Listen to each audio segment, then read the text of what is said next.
Francesco Di Carlo, nato ad Altofonte il 18 febbraio 1941, collaboratore di giustizia appartenente a Cosa Nostra. È stato accusato di essere l'assassino di Roberto Calvi. Benvenuti sul mio canale. Prima di partire con il video ti chiedo una piccola azione. Iscriviti al canale per sostenermi e aiutarmi a crescere. È gratis e per me fa tanta differenza.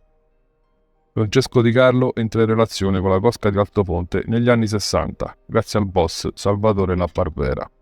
Divenne capo della famiglia a metà degli anni 70, quando Altofonte era parte del mandamento di San Giuseppe Jato, guidato da Antonino Salamone e Bernardo Brusca. Secondo il pentito Giuseppe Marchese, Di Carlo era un mafioso molto influente e un trafficante di droga connesso ai corleonesi. Il 24 aprile 2014 comparve a volto coperto per la prima volta in televisione.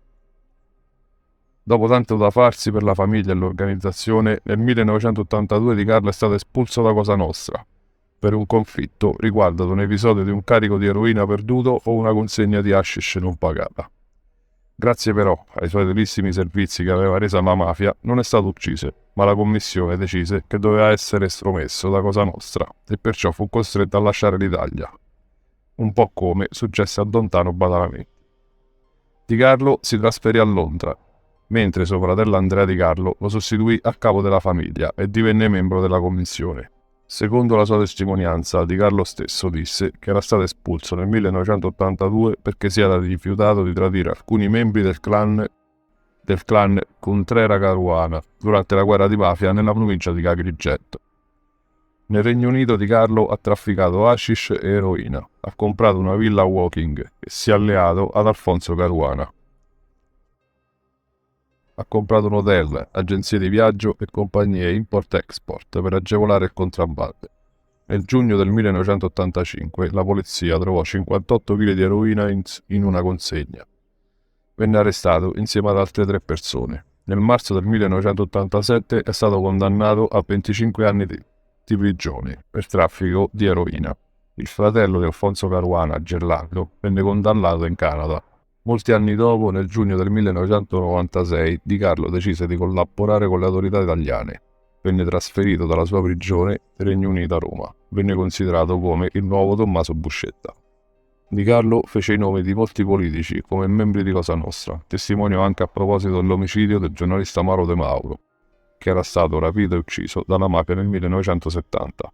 Nel 2001 disse che era stato ucciso perché aveva appreso che uno dei suoi vecchi amici, il principe Giunio Valerio Borghese, stava pianificando un colpo di stato per fermare quella che era considerata la svolta a sinistra dell'Italia.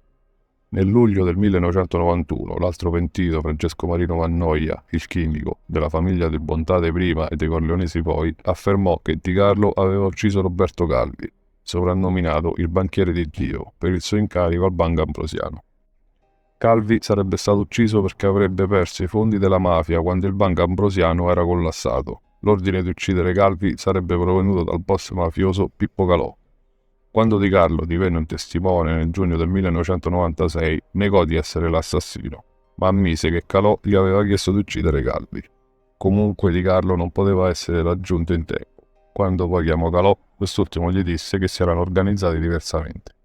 Nel corso della sua vita Di Carlo non ha avuto solo contatti con il mondo dei servizi di sicurezza italiani. Infatti, durante la sua detenzione, l'ex capo mafia di Altofonte trascorreva le sue giornate con Nizar Hindawi, un soggetto di origine palestinese che aveva lavorato nei servizi segreti siriani, coinvolto nell'attentato all'aereo di linea caduto in Gran Bretagna, che provocò la morte di circa 300 persone, con il quale, ha spiegato, aveva stretto un'intima amicizia, dichiarando che con lui parlò di molte cose, della strage di Bologna, quella di Ustica. Spesso lo venivano a trovare anche alcuni suoi amici e capì che erano membri dei servizi. Loro mi chiedevano, disse, sempre se avessi bisogno di qualcosa e si offrirono anche di togliere la vita a Falcone. In un'altra occasione ad avvicinare Di Carlo sarebbero stati anche gli americani. Loro avrebbero voluto che dicessi qualcosa sull'omicidio Calvi. Volevano sapere se ero stato io, disse. C'era chi voleva che fosse un omicidio e chi un suicidio. Francesco Di Carlo è uno che ne ha passate tante, dentro e fuori Cosa Nostra. Una militanza all'interno dell'organizzazione criminale che lo ha visto attivo. dagli anni 70 fino al 1996, quando decise di pentirsi e collaborare con i magistrati. Un percorso in cui ha vissuto più fasi, arrivando anche a dimettersi da capo della famiglia di Altofonte, uscendo così dalle gerarchie ordinarie dopo il rifiuto ad eseguire l'ordine di eliminare due cari amici, con i quali aveva stretto un profondo legame, i cugini Contrera e Caruana, che si erano trasferiti in Canada e in Sud America. Ed anche da collaboratore di giustizia è stato tra i primi a parlare dei cosiddetti mandanti occulti a Cosa Nostra nelle stragi. Intelligente, brillante, ma anche a tratti feroce persino soltanto con lo sguardo. Negli anni 70 Di Carlo è uno dei pochi a godere della fiducia di entrambi gli schieramenti interni a Cosa Nostra. Amico fin dalla tenera età al Stefano Bontade, che lui chiamava il Barone.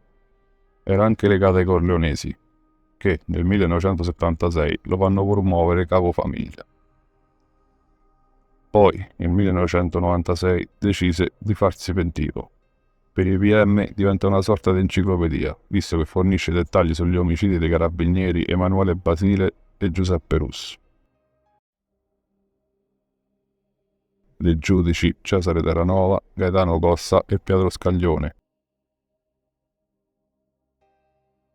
dei giornalisti Mauro De Mauro e Mario Francese, ma anche di Piersanti Mattarella, presidente della regione.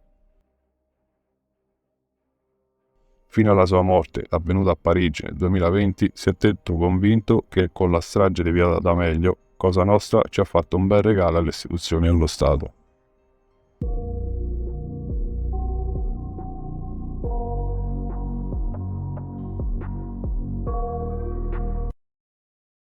Grazie di avermi seguito fino alla fine. Se il video ti è piaciuto lascia un bel like e iscriviti al canale per restare sempre aggiornato sui miei contenuti.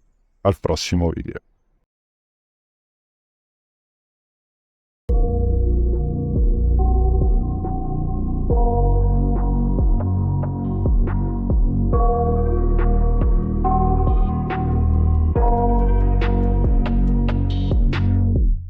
I got nightmares in my head, I fear that the thoughts build up until I can't hear, that my mind fills up into a creature, and it haunts me somewhere much deeper.